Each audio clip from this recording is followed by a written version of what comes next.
Yeah, I mean, anybody who knows anything about fighting knows that, there's a lot of things about, oh, do you cross the line? Did he say this and that? This is as much a part of the fight as the fight itself. Conor McGregor is one of the greatest mental warfare guys of all time, and Floyd isn't too bad himself. And you see how, the things that are being said and done, how each guy has stayed composed, and it's all part of the game. For people who I was watching, what's that idiot's name on SportsCenter?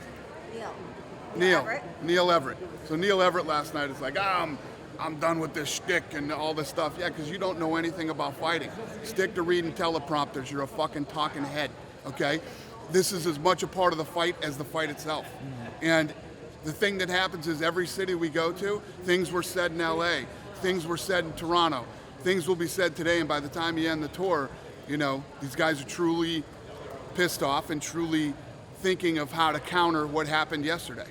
How close was it to getting maybe an altercation when he grabbed the flag and he grabbed I don't the know. bag? Yeah, I worry about that. It's why, everybody seems a little too fucking loosey-goosey and lackadaisical with this thing, man. I could see you in the eye. You're just like, you're just waiting. Like. And then when they square off in the front and start screaming at each other's face, how long do you let that go on before it's just too much? So I don't know. I'm trying to do my. This isn't my fucking production and not my show. So yeah. I'm trying to do the best I can to not have these guys touch each other. What happens if that does happen? Is there something in the contract? Yeah, what can't exactly happen. is in the contract? And plus, yesterday in Toronto, that floor we were on was like ice. It was like being in a hockey rink. It was so slippery. So it just takes one little. And Conor's got dress shoes on, and this is all things that I worry about. Looking at the stops that we've had so far, how are you taking all this in it, and how do you, gauge it? I don't give a shit. This isn't my show. It's awesome. I don't have to do anything. I've had a blast. Yeah. I don't have to do anything. If this was my show, shit would have went wrong in Los Angeles that I would have been mad about, and we'd be trying to fix so that doesn't happen in Toronto. Same thing would happen in Toronto, but I don't have to worry about anything. I just got to worry that these two don't touch each other, and that's it. Seeing this shirt right here, Zuffa Boxing. Are you guys going to start promoting boxing? What's your question? Do you think that Showtime manipulated Conor's mics the way that he's been saying they have? Conor started to say something nasty about Floyd, and then the mic didn't work. His mic didn't work, and my mic didn't work either. So honestly, I think they shut the mics off, and then I think that they got so much shit from the fans for it that they turned the mics on the next day. Does that get under your skin a little bit? No experience in front of the media like Conor and make him the biggest name in your sport and in sports in general. Say that again? How do you take someone like Conor, who's anonymous, and make him a superstar? You take Ronda Rousey, who no one really knew her, even she was in 2 Olympics, and you make them larger than life personalities. Yeah, well, first of all, if you look at Conor, I went to dinner with Conor one night, and I fucking knew it that night. I told my partner, if this guy can even throw a punch, he's going to be a huge superstar. And the whole Irish thing is so powerful, it's crazy. I mean, even yesterday, we were in Canada, you see how many Irish there were? It's insane. The Irish thing is huge. Huge St. Paddy's Day parades in Boston, New York, Chicago, Kansas City, San Francisco, even places like Savannah, Georgia. And there's a way when you have an Irish fighter that you think has potential to move him, and we moved him exactly the way you're supposed to do it. But you got to have a guy who can actually do it. And one of the things about Conor is from the jump, man, the way this kid handles pressure is phenomenal. We put him in a couple of positions where he was under a lot of pressure, and he just killed it. I got to ask Leonard. Go ahead. Dana, we're with CompuBox. We went back and we tracked 10 of Conor's UFC fights, his stand-up game. What we saw was a fighter that throws no more than 40 punches per round. And what we know of guys that have given Floyd trouble in the past, you got to throw around 90 to 100, like Cotto and Maidana. How are you expecting Conor to come out in this fight? Do you see him coming as a counterpuncher, or do you think he's going to kind of bring this fight to Floyd and throw upwards to 90 to 100 punches? Well, one of the things that I've noticed about Conor is he's a master at range and distance, and he always, all the guys that have said, oh, he might have hurt this guy, but he isn't going to hurt me. He might have knocked this guy out, but he isn't going to knock me out. And what's going to happen when he faces a wrestler? And the list goes on and on. He is very good at figuring out his opponents and figuring out ways to beat them. And when you talk to him, he is very confident and will make you believe that he will beat Floyd Mayweather because he has this thing worked out. So I stopped doubting this kid a long time ago. I'll leave the fighting up to him and the promoting up to me. You got to talk to me about the shirt right here. Zupa Boxing. What's the cogwheels? What's going on with this? Yeah, it's a cool looking shirt. I like it. Is there anything to it? It could be. Yeah? Yeah. By the end of the year, maybe? I don't know. We'll see. Is it something that you think maybe outside of the UFC, Lorenzo could come back and be a part of it? Yeah, Lorenzo's in fucking Italy on a boat right now. I don't think he's coming back anytime soon. Dana, you're a big boxing guy. You started off in boxing. Who are some of your major influences in the sport, going back to maybe Hagler, huge Hagler fan. Obviously, Tyson's the greatest thing to ever happen in my lifetime as a fan of combat sports. Everybody loves Ali. I'm a huge Ali fan, so yeah. What about any guys today that you like? Yeah, I like Triple G, man. I'm a Triple G fan. I like Canelo, fucking great dude too. I'm excited about that fight. You a Mayweather fan? Yeah, of course. I like Floyd. Yeah. Now, I'm seeing the McGregor Sports and Entertainment. I've never seen that before. Yeah. With an MMA fighter. Let me know a little bit about that. Ask him about that. Yeah? That's his company. Okay, I was just curious how that kind of fell into play with you guys. Well, no, he's all this shit is all ego shit right here. I mean, at the end of the day, boxing, that's what that stuff's always about, ego. But Conor started a company. If he's one of the promoters of the event. Mm-hmm. McGregor's one of the promoters of the event, just like Mayweather is. So. You're very good friends with Mike Tyson. Has he talked to Conor about this fight? Has he given Conor any pointers? No, he hasn't. But I saw that he came out and said Mayweather wins this fight. What's your favorite moment with Mike Tyson? With Mike Tyson, personally? Oh, fuck.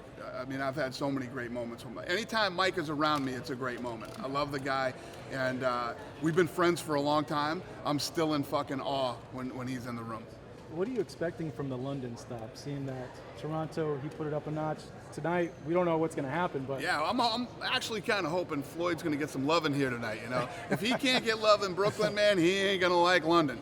Now, Dana, we saw you at the Mayweather-Pacquiao weigh-in, and it looked like you were taking it all in. Obviously, it wasn't your show, like you said. You were taking it all in. Did that kind of get the ball rolling in your head towards maybe one day doing a big fight like this and bringing a boxer with an MMA? No, God, no. But I always, I love big... going to big fights and being a fan.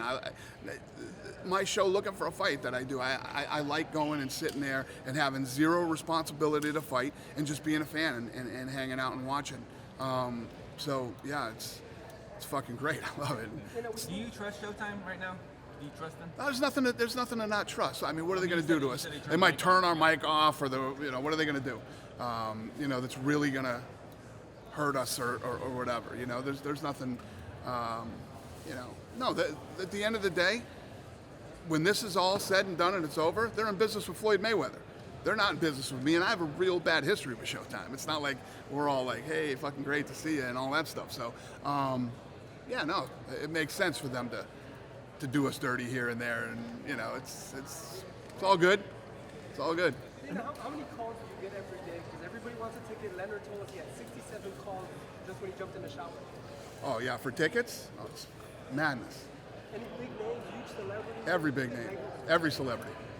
Literally all of them. Name them. They've asked for tickets. Who's showing more interest? UFC guys, athletes, celebrities, or everybody? I mean, this is a truly global fight that touches and reaches everybody. I mean,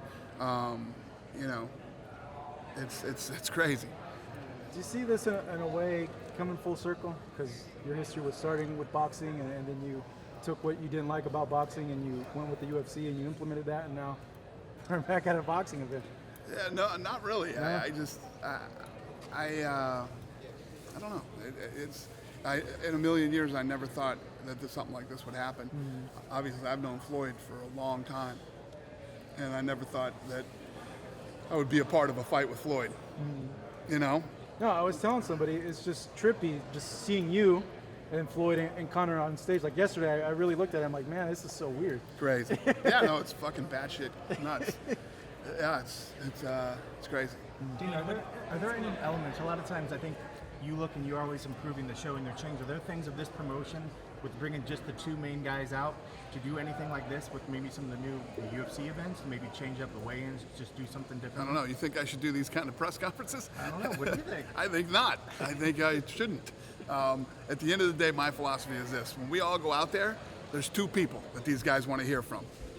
Fucking Floyd and Conor. That's it. Nobody wants to hear any 20-minute speeches from fucking people that shouldn't even be on stage and all that bullshit. You know what I mean? They want to hear from the fighters. And I think that it should be open. Like, you know, it's great. You have to come out and spend some time with you guys, but things should open right up to the media. That's why I do the press conferences the way that I do. I walk out and I say, what's up? Thanks for coming. Appreciate it. Maybe I have a couple items that I got to hit you with, but it's right into it, you know. And I have a dais full of guys that you can ask questions to, you know. Fans and everybody who don't want to hear from, you know, they want to hear from two guys. What happened from announcing Mayweather, McGregor? I'm good, man, dude. Good? I'm That's good. who I literally, if this was my event, I'd be beat down and wore out already, and fucking, I'd be toast. I feel great, man. Been cruising all these cool cities. My room's great. My plane's great. I'm good. This has been great for me. So. Are you disappointed that Mousasi decided to leave Bellator? No. It's the right move for Mousasi. Yeah, I'm happy for him. I'm curious, what has Lorenzo told you about the fight? And how instrumental I was talked he to in the Lorenzo fight? last night. What did he say? Yeah, he's like, because you know, this thing's so entertaining. He fucking loves it. In terms of the fight, how instrumental, was he in making the fight? Did he have an influence in it all?